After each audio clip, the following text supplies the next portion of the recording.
आपके शिरडी साईं बाबा। शिरडी साईं बाबा के उत्तर। अपना नंबर यहां टाइप करें। शिरडी साईं बाबा जवाब देते हैं। अपनी समस्या के बारे में सोचे। बाबा से 1 से 720 के बीच कोई संख्या पूछे। आपके मन में जो संख्या आए वही संख्या साईं बाबा का उत्तर है। शिरडी साईं बाबा हर तरह से हमेशा सहायता करते हैं। बाबा जवाब देते हैं। हाँ, चमत्कार यह है कि शिरडी साईं बाबा आपके सवालों का जवाब देंगे। आप उनसे अपनी किसी भी समस्या का समाधान पूछ सकते हैं और आगे बढ़ने के लिए उनका मार्गदर्शन प्राप्त कर सकते हैं। शिरडी साईं बाबा ने इसका उत्तर संक्षिप्त, स्पष्ट और सटीक शब्दों में दिया है। ये कैसे काम करता है? मान लीजिए कि आप श्री साईं बाबा के सामने बैठे हैं और बाबा आप पर मुस्कुरा रहे हैं। अपनी समस्या के बारे में सोचे और बाबा की मदद ले। उससे कहे कि वो आपको 1 से 720 के बीच कोई एक संख्या उत्तर के रूप में सुझाए।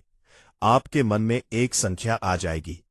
ऊपर दिए गए उत्तर बॉक्स में वो संख्या टाइप करें और बाबा से पूछे बटन दबाएं। वो संख्या इक्वल्स शिरडी साईं बाबा का उत्तर। संख्या केवल 1 से 720 के बीच ही होनी चाहिए। इसका उत्तर अगले पृष्ठ पर दिया गया है, जहां शिरडी बाबा ने स्पष्ट और सटीक उत्तर दिया है। यह चमत्कार की तरह काम करता है। उसके द्वारा दिए गए उत्तरों को 1 से 720 के बीच की संख्याओं के लिए एक क्रमांक प्रारूप में प्रोग्राम किया गया। यहां दिए गए उत्तर हमारे नहीं हैं और ना ही ये यादृच्छिक है। प्रत्येक संख्या का अलग अलग अर्थ और समाधान है और आपके मन में केवल वही उत्तर आएगा जो आपके लिए सबसे उपयुक्त होगा। उत्तर की संख्या के रूप में वह पहली संख्या जो आपके मन में आती है। कृपया इसे बच्चों का खेल न समझें। यदि आप उस पर विश्वास करते हैं तो आपको अपनी समस्या का समाधान मिल जाएगा। इससे लाखों लोगों को लाभ हुआ है। साईं बाबा का चमत्कार।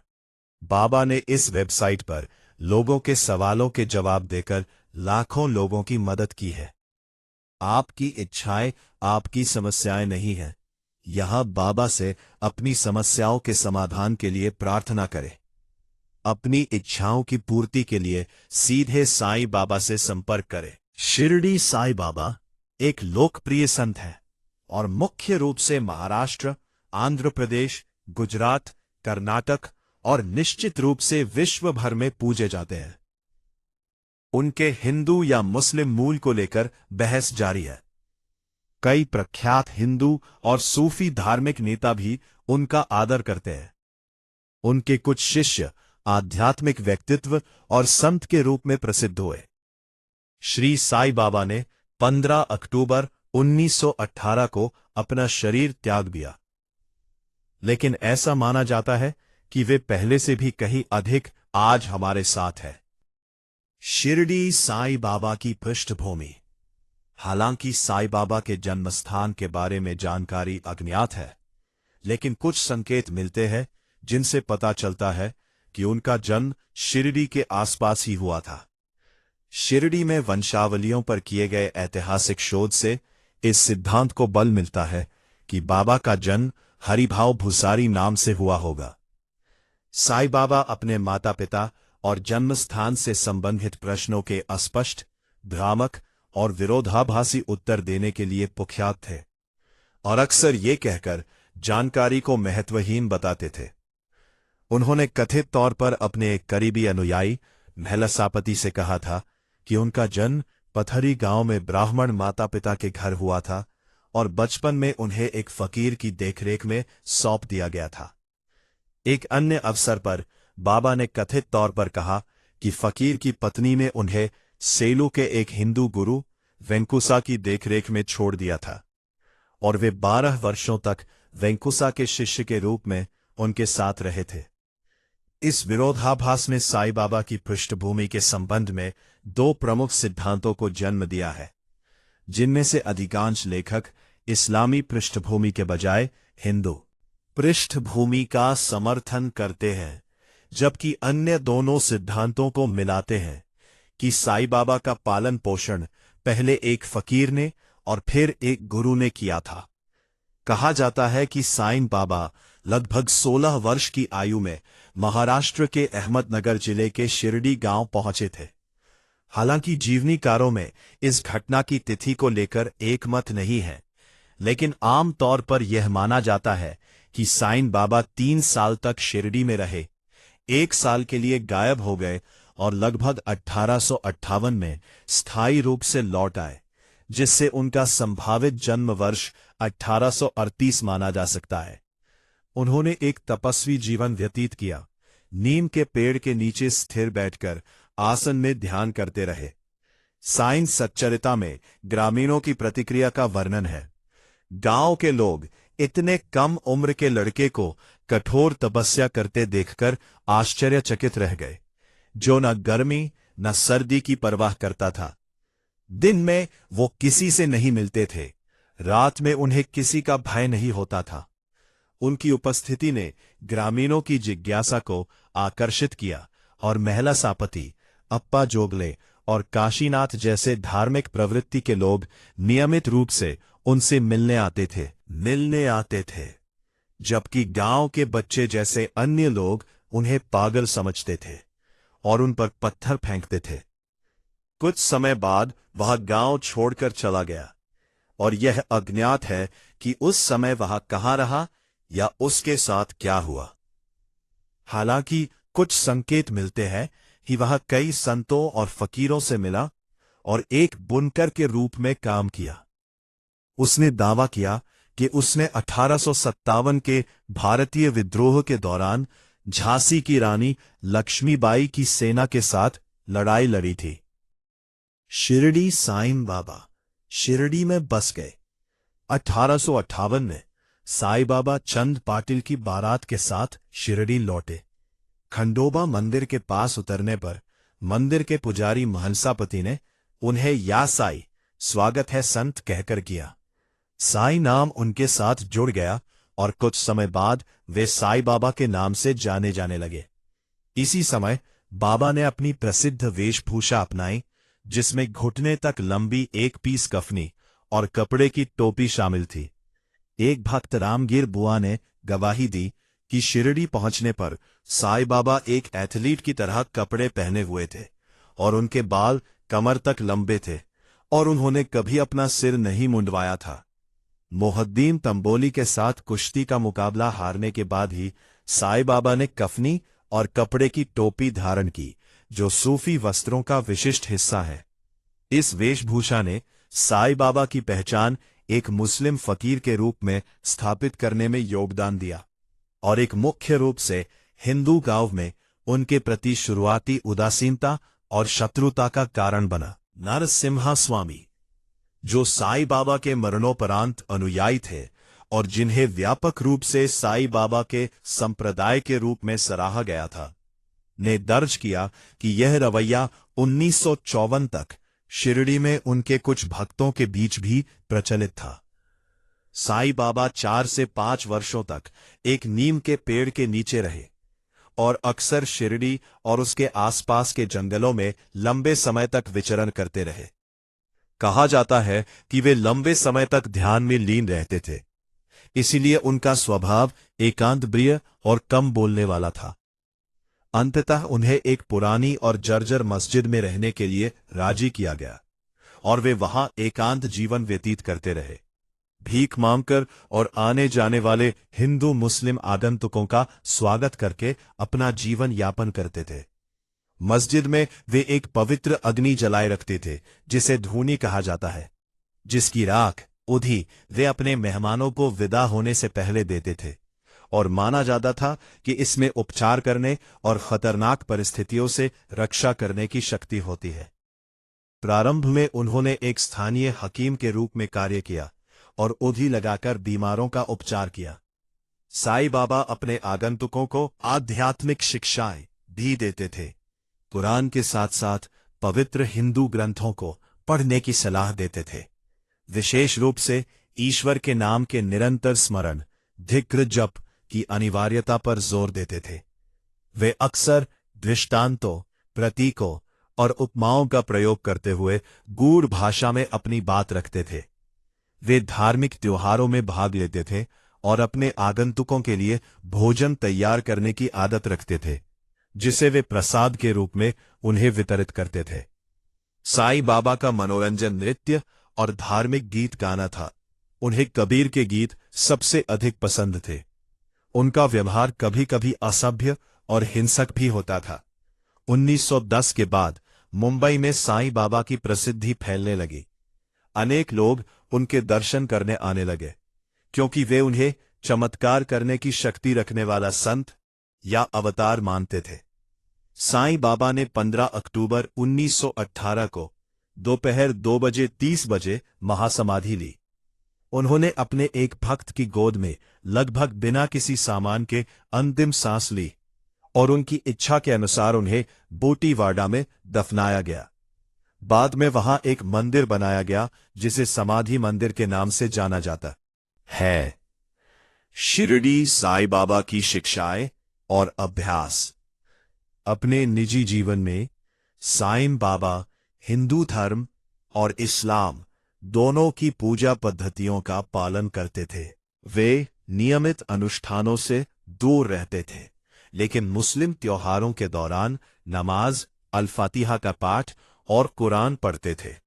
कभी कभी स्वयं अल-फातिहा का पाठ करते हुए साईं बाबा दिन में 2 बार तबला और सारंगी के साथ मौलू और कव्वाली सुनना पसंद करते थे।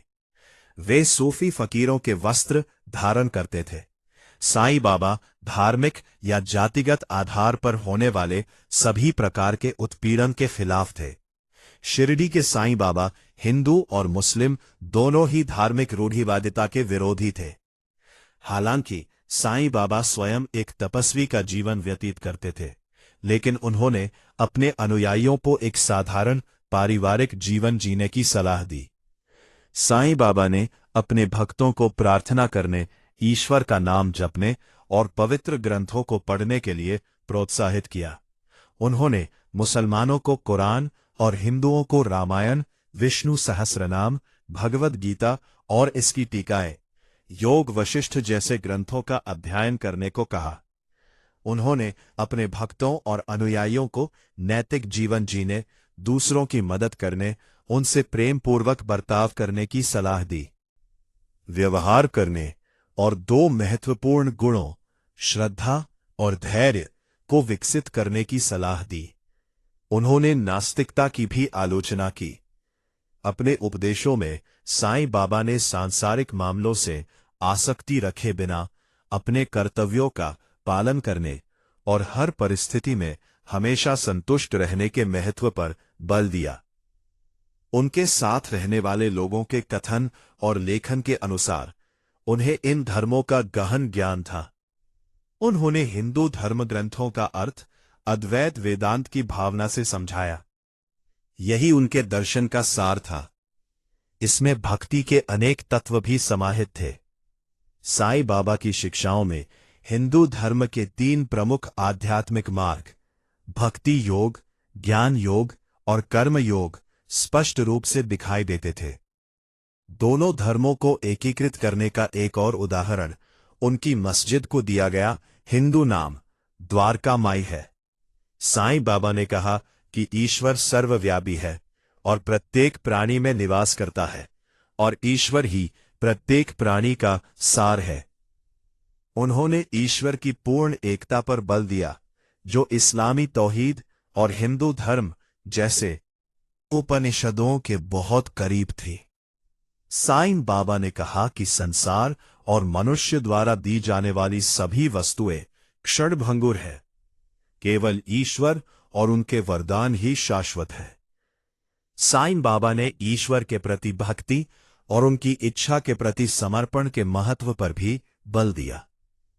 उन्होंने अपने आध्यात्मिक गुरु के प्रति आस्था और भक्ति की आवश्यकता के बारे में भी बताया।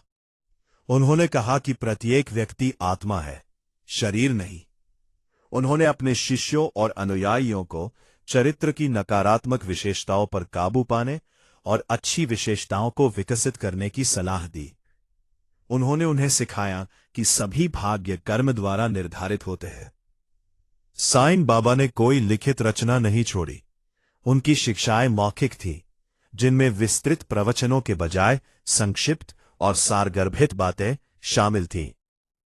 साईं बाबा अपने अनुयायियों से दक्षिणा मांगते थे, जिसे वे उसी दिन गरीबों और अन्य भक्तों को दे देते थे और शेष राशि माचिस खरीदने में खर्च कर देते थे। उनके अनुयायियों के अनुसार वे ऐसा इसलिए करते थे ताकि उन्हें लोभ और भौतिक मोह से मुक्ति मिल सके। साईं बाबा ने दान और दूसरों के साथ बांटने के महत्व को प्रोत्साहित किया। उन्होंने कहा, जब तक कोई रिश्ता या संबंध ना हो, कोई कहीं नहीं जाता। यदि कोई मनुष्य या प्राणी आपके पास आए तो उसे अभद्रता से भगाए नहीं, बल्कि उसका अच्छे से स्वागत करें और सम्मानपूर्वक व्यवहार करें। यदि आप प्यासे को पानी, भूखे को रोटी, नंगे को कपड़े और अजनबियों को बैठने और आराम करने के लिए अपना बरामदा दें, तो श्री हरि भगवान अवश्य प्रसन्न होंगे। यदि कोई आपसे पैसे मांगे और आप देने के इच्छुक ना हो तो ना दें, लेकिन उस पर कुत्ते की तरह भौंके नहीं। उनकी कुछ अन्य पसंदीदा कहावतें थी। जब मैं यहां हूं तो तुम क्यों डरते हो? उसका कोई आरंभ नहीं, उसका कोई अंत नहीं। साईं बाबा ने अपने भक्तों को 11 आश्वासन दिए। जो भी शिरडी की धरती पर कदम रखेगा, उसके सारे दुख दूर हो जाएंगे। मेरी समाधि की सीढ़ियों पर चढ़ते ही दुखी और पीड़ित लोग आनंद और खुशी से भर उठेंगे। इस नश्वर शरीर को त्यागने के बाद भी मैं सदा सक्रिय और ऊर्जावान रहूंगा। मेरी समाधि मेरे भक्तों को आशीर्वाद देगी और उनकी जरूरतों को पूरा करेगी। मैं अपनी कब्र से भी सक्रिय और ऊर्जावान रहूंगा। मेरी नश्वर अस्थियां मेरी समाधि से बोलेंगी। मैं उन सभी की सहायता और मार्गदर्शन करने के लिए सदा तत्पर हूं, जो मेरे पास आते हैं, जो मेरे समक्ष आत्मसमर्पण करते हैं और जो मुझ में शरण लेते हैं। अगर तुम मेरी तरफ देखोगे तो मैं भी तुम्हारी तरफ देखूंगा। यदि आप अपना बोझ मुझ पर डाल देंगे तो मैं निश्चित रूप से उसे उठा लूंगा। यदि आप मुझसे सलाह और सहायता मांगेंगे तो वो आपको तुरंत प्रदान की जाएगी। मेरे भक्त के घर में किसी चीज की कमी नहीं होगी। शिरडी साईं बाबा हर तरह से हमेशा सहायता करते हैं। शिरडी साईं बाबा हर तरह से हमेशा सहायता करते हैं। साईं तेरी लीला। श्री साईं बाबा 9 साल से नाम जाप की तैयारी कर रहे थे। साईं भक्त पूजा नाम जाप श्रृंखला में पिछले पोस्ट, जपते रहो साईं साईं, कलयुग की सबसे आसान साधना। साईं भक्त राखी को नाम जाप के लिए पहला संकेत। नाम जाप के लिए साईं भक्त राखी को बाबा ने दिया अंतिम निर्णय। साईं भक्त मंजू जी के स्वप्न के अनुसार पहला साईं नाम जाप ग्रुप बना। भगवान साईं बाबा के साथ वार्तालाप। साईं भक्त अर्चना को नाम जाप का संकेत। भगवान साईं बाबा ने जाप के लिए स्वयं अपने भक्तों को चुना। साईं भक्त अर्चना नाम जाप के संबंध में अब तक भगवान साईं बाबा ने सरल और सटीक खेल रचा है। वह सभी पाठक जिन्होंने पहले दिन से हमारे सभी पोस्ट पढ़े हैं, वे अच्छी तरह से समझ सकते हैं कि मेरे कहने का क्या तात्पर्य है। आज देखते हैं कि 9 साल पहले नाम जाप के बीज कैसे बोए गए थे और अब वह पेड़ अपनी शाखाएं दूर दूर तक चारों ओर किस प्रकार फैल रहा है। साईं बाबा की सेवा में मैं जिन ग्रुपों से जुड़ी हूं, उनके बारे में बताना चाहूंगी। सबसे पहला साईं दरबार व्हाट्स ग्रुप बना, जिसमें नामक ब्लॉग से, जहां शिरडी साईं बाबा को लेकर भक्तों के अनुभव के बारे में लिखा होता है। एक कहानी को रोज इस ग्रुप में पोस्ट करते थे। फिर 48 लोगों को लेकर 2016 की दशहरा के लिए एक दिन का पारायण हुआ। फिर हर हफ्ते 250 लोगों के साथ स्थानीय और राष्ट्रीय स्तर पर महापारायण किया गया। फिर हेतल दी के ब्लॉग के लिए मैं संपादक एडिटर बनी।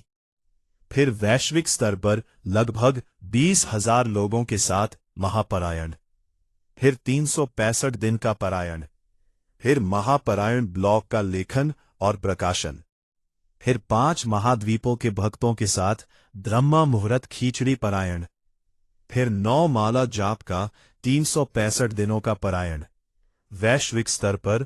और अब क्या, हर बार बाबा ने मुझे ऐसे विचार के रूप में सेवा करने का मौका दिया है, और जब मैं उन्हें अपने परिवार के सामने, विशेषकर मेरी दोनों माताओं, माँ और सास के सामने प्रकट करती हूँ, तो वे केवल मेरे प्रति उनके प्यार और चिंता के कारण मुझे घूरने लगती है, और कभी कभी डांटती भी है और कहती है, बस कर पूजा, अब और कुछ नया मत शुरू कर।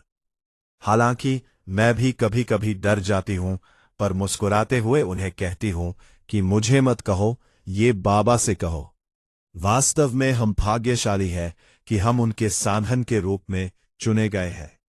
बाबा स्वयं ही सारा प्रबंधन, निष्पादन और सब कुछ नियंत्रित करते हैं, इसलिए मुझे इसका भार कभी महसूस ही नहीं हुआ। महापारायण के दौरान हेतल दी हमेशा कहा करती थी कि बाबा इस महापारायण को केवल साई सच्चरित्र तक ही सीमित नहीं रखेंगे। ये सिर्फ एक शुरुआत है, और बाबा भविष्य में कई और चीजें उजागर करेंगे। सत्य ही है, इस बार बाबा ने साईं महाजाप 24 पाठ 7 की एक और नई सेवा के लिए प्रेरित किया है। इसे सुनते ही आप सोच रहे होंगे कि हमें इसे 24 घंटों करना है। जवाब ना भी है और हाँ भी है। आप सिर्फ इतना समझिए कि आपको नाम जाप के लिए अपना छोटा योगदान देना है, जो महाशिवरात्रि 13 फरवरी 2018 से शुरू होगा और भारतीय समय के अनुसार लगातार पूरे विश्व में अविराम चलता रहेगा, जब तक बाबा की इच्छा होगी। अधिक जानकारी के लिए अगली पोस्ट की प्रतीक्षा करें। यकीन मानिए, बाबा स्वयं ये लिख रहे हैं। मुझे 15 जनवरी 2018 को शिरडी जाकर बाबा को धन्यवाद करने का मौका मिला। मैंने बाबा से यह नई सेवा अच्छी तरह से निष्पादित करने के लिए आशीर्वाद मांगा, और यह भी कहा कि वे स्वयं ही इस लेख को लिखे और मैं केवल उनकी साधन बनूं। जब मैं यह लिखने बैठी तो मैं 3 प्रकार के भक्तों के संदर्भ में लिखना चाहती थी, पर वो साईं सच्चरित्र के किस अध्याय में है ये नहीं याद था। तो मैंने इंडेक्स के माध्यम से खोजने की कोशिश की, फिर भी मैं नहीं ढूंढ पाई। समय तेजी से गुजर रहा था। मैंने उस पवित्र पुस्तक को बंद कर दिया और बाबा की तस्वीर के समक्ष नतमस्तक होकर कहा कि बाबा, इस समय कोई परीक्षा मत लीजिए, केवल आपकी मदद की आवश्यकता है। यदि आप स्वयं इसे लिखने जा रहे हैं, तो जब मैं अपनी आंखें बंद करके पुस्तक को खोलूं, तब आप कृपया उस पृष्ठ को, जो 3 प्रकार के भक्त हैं, खोलें, और यह इस बात का पुष्टिकरण होगा कि आप ही ये लिख रहे हैं। 260 पृष्ठों में से उस पृष्ठ के खुलने की क्या संभावना है, वो भी बंद आंखों से?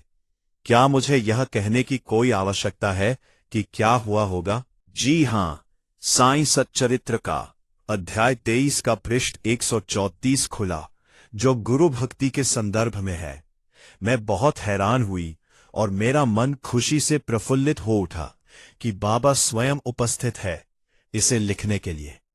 इस नए नाम जाप के काम के लिए बाबा ने मुझे कोई प्रत्यक्ष आदेश नहीं दिया, जैसे उन्होंने मुझे महापारायण के लिए दिया था, किंतु जैसे कि साईं सच्चरित्र अध्याय 23 में उल्लेख किया गया है, 3 प्रकार के भक्त होते हैं।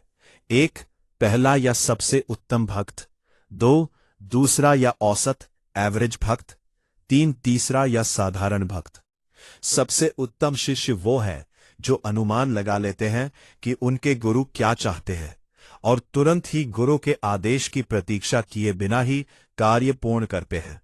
औसत शिष्य वो है जो बिना विलंब किए अपने गुरु के आदेश का पालन करते हैं, और तीसरे वे हैं जो अपने गुरु के आदेश को टालते रहते हैं और हमेशा गलतियां करते हैं। तो इस बार जब बाबा महाजाप 24/7 की इस सेवा के लिए विभिन्न तरीकों से मुझे संकेत दे रहे थे, किंतु मैं पहले समझ नहीं पाई। मुझे लगा कि यह मेरा भ्रम है, इसलिए मैंने बाबा से महापारायण की तरह आदेश देने के लिए भी कहा। लेकिन बाबा सपनों में नहीं आए, क्योंकि वो हमारा आध्यात्मिक उत्थान चाहते हैं। फिर कई सारे अनुभवों के द्वारा उन्होंने मुझे एहसास दिलाया कि वो चाहते हैं कि मैं एक कदम आगे बढ़ूं, महापारायण के लिए उनके आदेशों का पालन करने के बाद, और शिष्य की पहली श्रेणी में मैं आगे बढ़ूं। जैसा कि आप सभी ने साईं भक्त राखी जी, मांझी जी और अर्चना जी के पोस्ट पढ़े होंगे, तो पहले मैं आप सभी को बताना चाहूंगी कि बाबा ने मुझे इस सेवा को आगे बढ़ाने के लिए कैसे प्रेरित किया। कुछ समय बाद जब महापारायण सफलतापूर्वक चल रहा था, पहले मुझे अमेरिका से राखी जी का फोन आया। तब उन्होंने चैत्र के पहले सप्ताह से नाम जाप और भजन करने की इच्छा जताई, जैसे राधा कृष्णमयी ने नाम सप्ताह किया था। काफी लंबी चर्चा के बाद मैंने उनसे कहा कि चैत्र के केवल एक सप्ताह ही क्यों, हम आजीवन पूरे वर्ष 24/7 भी करें। मुझे लगा कि मैं स्वयं बहुत सी जिम्मेदारियों से घिरी हुई हूं और आशा कर रही थी कि राखी जी इसे पूरा करे, और यदि आवश्यक हो तो मैं भी मदद करूंगी।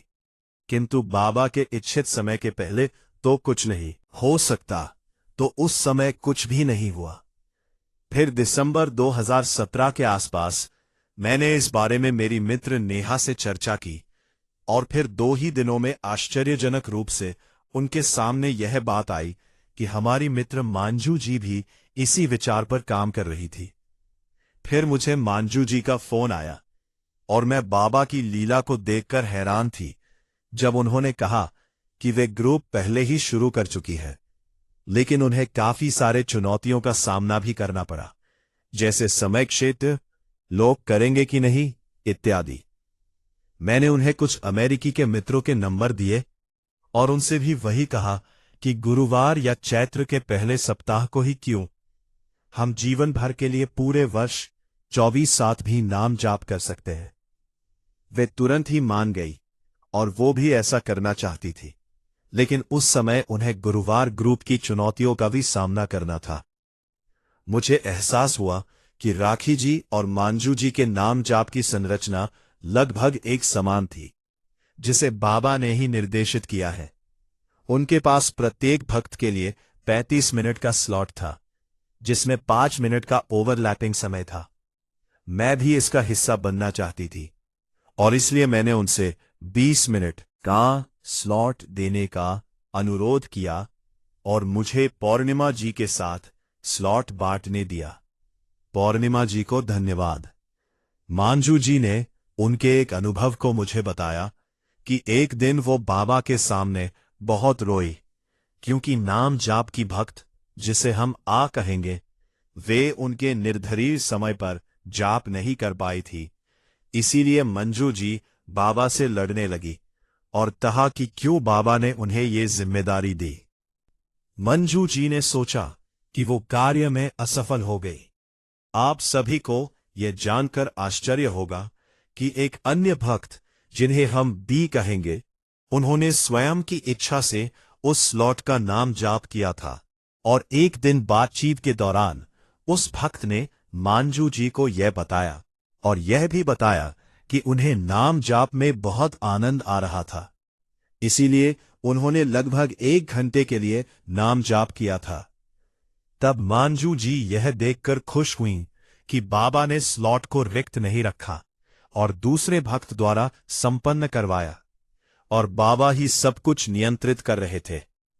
फिर कुछ सप्ताह बीत गए और यह अच्छी तरह से चल रहा था, और मैं सोच रही थी कि मांझू जी धीरे धीरे 24/7 के नाम जाप के लिए भी जिम्मेदारी उठाएंगी।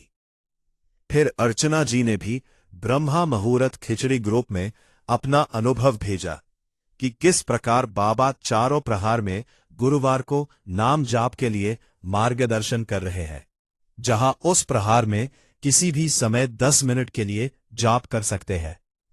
मुझे यकीन था कि बाबा निश्चित रूप से इसे 24/7 365 दिन का नाम जाप बनाएंगे, वो भी इन 3 भक्तों में से किसी एक के माध्यम से। मैं यही मेरी जिम्मेदारी इसीलिए नहीं ले सकती थी क्योंकि मुझ पर पहले से ही परिवार, कार्यालय और अन्य जिम्मेदारियां थी, किंतु बाबा की लीला तो बाबा ही जाने। मैं इस बात से अनजान थी कि बाबा को इस कार्य के लिए मेरा भी योगदान चाहते हैं और पिछले 7 सालों से मुझे विभिन्न व्यावहारिक तरीकों से संकेत दे रहे थे। एक दिन 3 जनवरी को मैंने एक सपना देखा जहां मैंने कई सारे साई सच्चरित्र पुस्तक देखे और वहां मेरे स्कूल की सहेलियां भी थी जिन्होंने पहली बार साई के चमत्कारों का अनुभव किया था और मुझे साई सच्चरित्र देने के लिए कह रही थी। फिर मैंने एक वृद्ध पुरुष को भी देखा जो सफेद वस्त्र में थे, जिन्हें मेरी सहेलियां साई कहकर संबोधित कर रही थी और उनके बारे में अधिक जानने के लिए उत्सुक थी। इसके अलावा मुझे कुछ याद नहीं है, मगर इतना याद है कि फिर मैं उठी और सामान्य रूप से मैंने मोबाइल लिया और देखा कि मांजू जी के नाम जाप ग्रुप में विभिन्न स्लॉट के लिए 8 रंगों में सुंदर क्रिएटिव थे। जैसे हमारे महापारायण में 4 रंग है वैसे वो रचनात्मक खूबसूरत थे, किंतु यदि हम हजारों लोगों के साथ 365 दिनों के नाम जाप को विस्तारित करेंगे तो इससे घर के रंग के कारण कुछ भक्त भ्रमित भी हो सकते हैं क्योंकि सबकी विचारधाराएं विभिन्न होती हैं। तो मुझे लगा कि रंगों की बजाय स्लॉट को परिभाषित करने के लिए हमारे पास कुछ अलग तरीका होना चाहिए। तब कुछ चीजें दिमाग में आई और बिना बिस्तर से उठे ही मैंने उस पर काम करना शुरू कर दिया। इस बार मुझे लगा जैसे बाबा कह रहे थे कि ये अलग अलग मोती बिखरे हुए हैं। अमेरिका से राखी जी, बेंगलोर से मंजू जी, पुणे से अर्चना जी, और बाबा मुझे इन्हें एक साथ लाकर एक धागे में पिरोने के लिए कह रहे हैं और उससे जो सुंदर माला बनेगी उसे सभी भक्त न सिर्फ गुरुवार या चैत्र के पहले सप्ताह को बल्कि पूरे 365 दिनों के लिए पहना जाएगा। मुझे कुछ समय के लिए ऐसा भी लगा कि मुझे बीच में हस्तक्षेप नहीं करना चाहिए। मैंने ये भी सोचा कि यदि यह मेरा भ्रम नहीं है और बाबा भी यह चाहते हो तो वे इसके लिए सीधे आदेश दे, किंतु कुछ ऐसी अदृश्य शक्ति थी जो मुझे इस बारे में विचार करने के लिए मजबूर कर रही थी। फिर मुझे विचार आया कि बाबा ने मुझे घर पर रहने का मौका दिया है क्योंकि उस दिन पुणे में कुछ दंगों के कारण महाराष्ट्र बंद था। तब सबसे पहले मैंने मंजू जी को फोन किया और उनसे नाम जाप को अन्य दिनों तक विस्तारित करने की अनुमति मांगी। वह बहुत खुश हुई यह देखकर कि मैंने अंततः इस पर काम करने का मन बनाया। फिर जिन लोगों से भी मैंने इस बारे में बात की वे सभी बहुत खुश और उत्सुक थे बाबा की सेवा करने के लिए।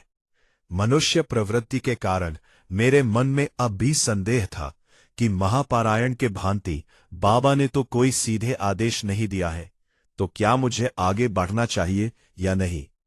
तब मैंने अपनी आंखें बंद कर दी और कहा, बाबा आप मुझे अपने कपड़ों का रंग बताइए जो आपने इस समय शिरडी में पहने हुए हैं। इसके अलावा यदि आपने लाल वस्त्र पहने हुए होंगे तो मैं इसे यही रोकने का संकेत समझूंगी।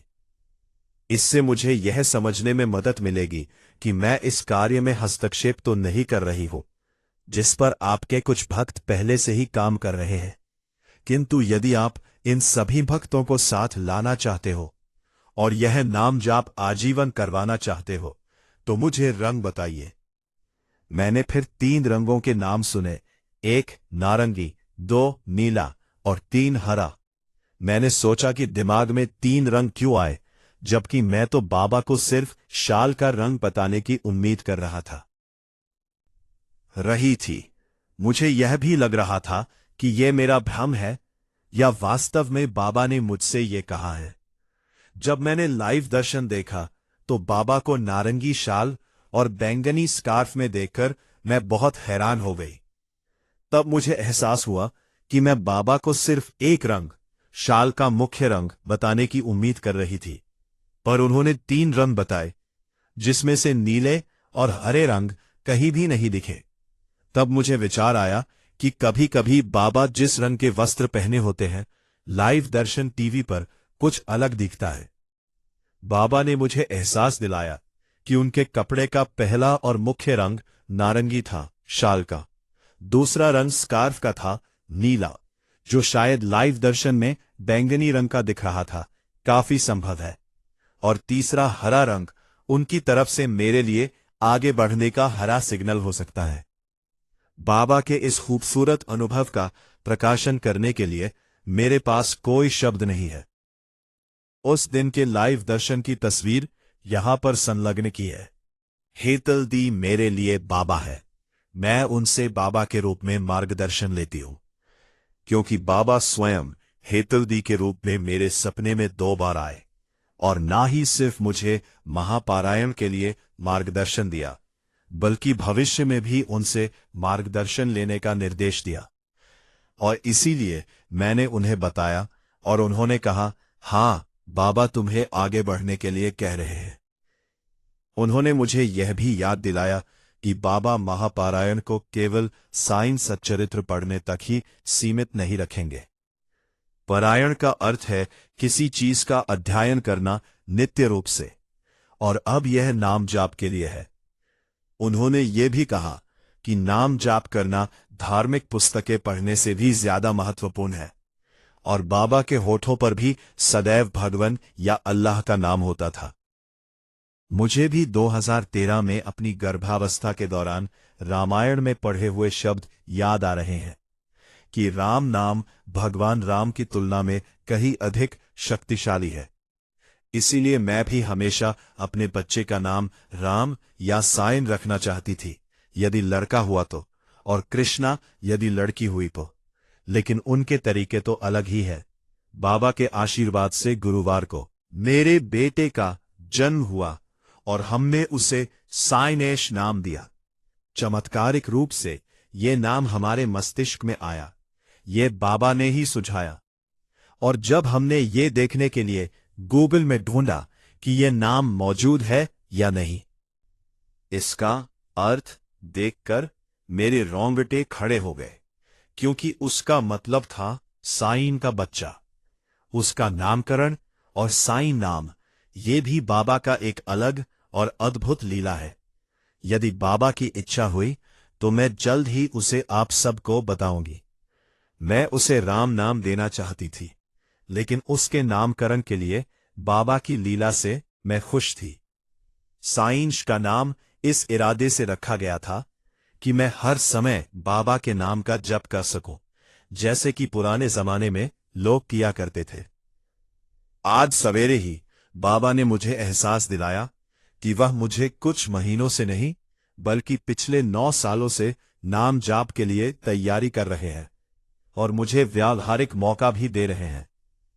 क्योंकि जब हम किसी को कुछ सुझाव देते हैं तो हमें स्वयं को भी पालन करना चाहिए।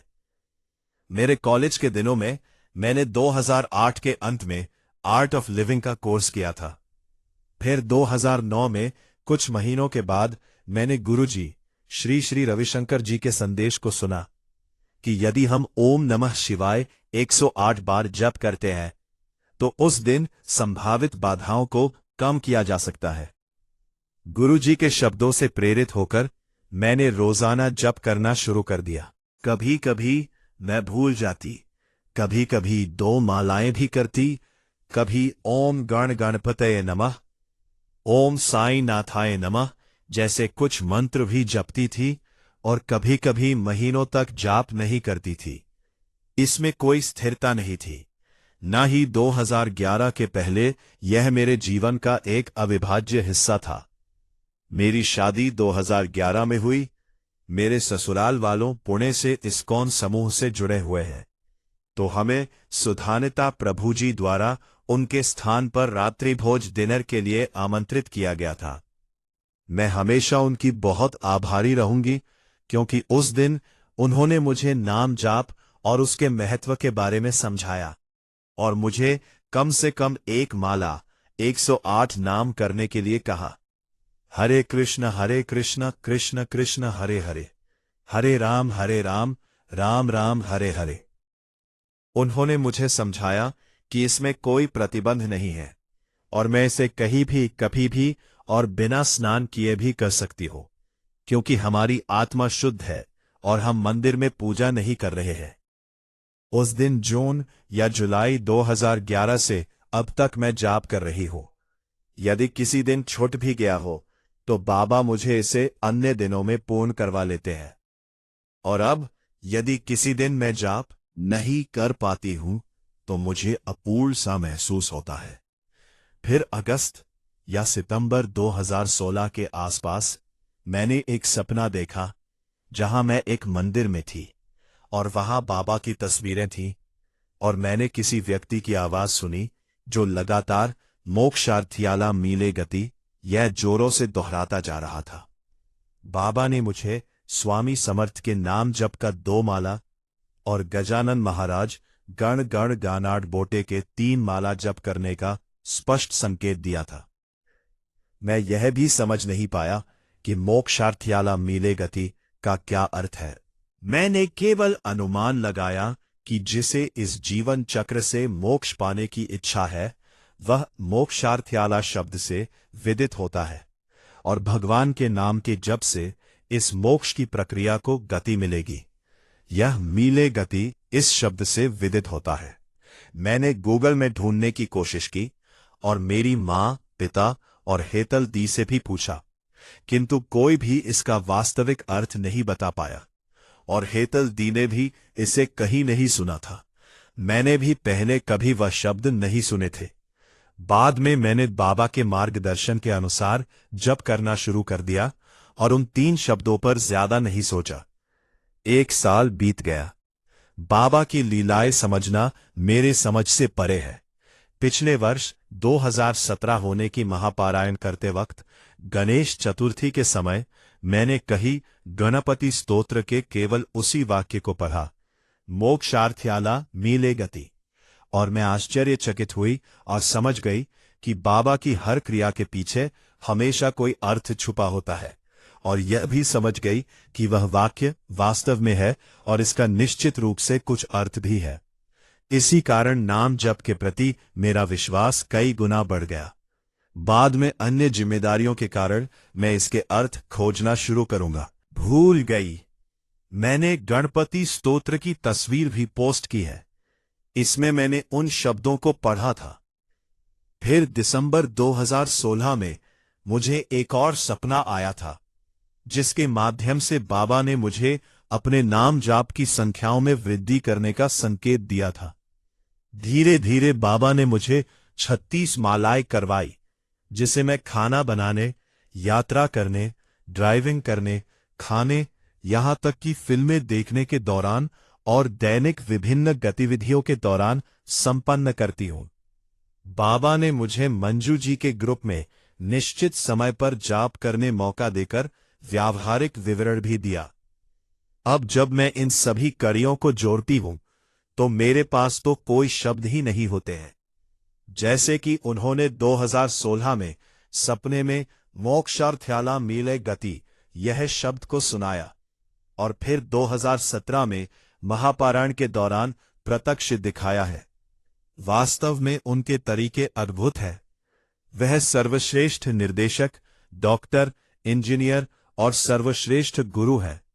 हमें उन पर दृढ़ विश्वास और धैर्य रखने की आवश्यकता है और फिर देखना है कि वो हमारे लिए कौन से चमत्कार करते हैं। हम सब के लिए जो उचित है वे वही करते हैं और वो भी उचित समय पर। 25 जून 2017 को बाबा ने जो महापारायण से संबंधित सपना दिया था उसका संक्षिप्त संदर्भ देना चाहूंगी। जहां बाबा ने महापारायण को वैश्विक स्तर पर करने का आदेश दिया था। मुझे याद है कि बाबा ने सपने में मंगलवार और बंबई, मुंबई भी कहा था। सपने के अंत में मैंने बाबा को हुंडी में खाना पकाते हुए देखा और कुछ एयरटेल के लोगों भी आसपास थे। बाबा ब्रह्मा मुहूर्त खिचड़ी परायण शुरू करवाया, जहां विभिन्न महाद्वीपों के भक्त भारतीय मानक समय IST के अनुसार प्रत्येक गुरुवार को 4 बजे इकट्ठा होते हैं और उसी समय साईं सच्चरित्र के अध्याय भी साथ में पढ़ते हैं और अपना ग्रुप पारायण पूरा करते हैं। हम भोग में खिचड़ी बनाकर उसे दान करते हैं। ये ग्रुप और इसके प्रत्येक सदस्य के साथ इसका गठन अपने आप में एक चमत्कार है और आशा करती हूं कि बाबा जल्द ही इसके निर्माण के दौरान होने वाले सभी अद्भुत लीलाओं को लिखने का अवसर देंगे। बाबा ने मुझे मशहूर लेखिका भक्त दीजान जया वाही जी तक भी चमत्कारिक तरीके से पहुंचाया और मुझे प्रसन्नता है कि वह भी इसका हिस्सा है। उन तक पहुंचना बहुत मुश्किल था, किंतु यदि बाबा स्वयं उन्हें इस कार्य से जोड़ना चाहते हो तो यह कैसे संभव है कि यह ना हो। मुझे इस पोस्ट को यही रोकना चाहिए। लिखना बंद करना बहुत मुश्किल है, क्योंकि उनकी हर लीला में कई और भी लीलाएं सम्मिलित होती है। यदि हम कड़ियों को जोड़े तो यह अनुमान लगा सकते हैं कि सपने में बाबा जो हुंडी में पका रहे थे उसे खिचड़ी पारायण का संकेत समझ सकते हैं। वैसे ही मंगलवार जो उन्होंने कहा था उसे हम महाजाप की सेवा शुरू करने का संकेत समझ सकते हैं, जो महाशिवरात्रि से शुरू होगा, जो आकस्मिक रूप से 13 फरवरी 2018 मंगलवार को है। अब हम बॉम्बे शब्द सपने के अनुसार जो बाबा ने कहा था, इसका आने वाले भविष्य में क्या अर्थ होगा, इसकी हम उत्सुकता से प्रतीक्षा करेंगे। और भी बहुत कुछ है, और इसलिए अगले पोस्ट जहां बाबा ने साई महाजाप 24.7 और जीवन भर करने के लिए क्या संकेत दिया, इसे पढ़ने के लिए हमारे साथ बने रहिए। साई कथा अनंत है, साई नाम अनमोल, जीवन सफल हो जाएगा। साई साई बोल। अगला पोस्ट लीलाएं जो दर्शाती है कि साईं बाबा स्वयं साई महाजाप 24.7 के शिल्पकार है।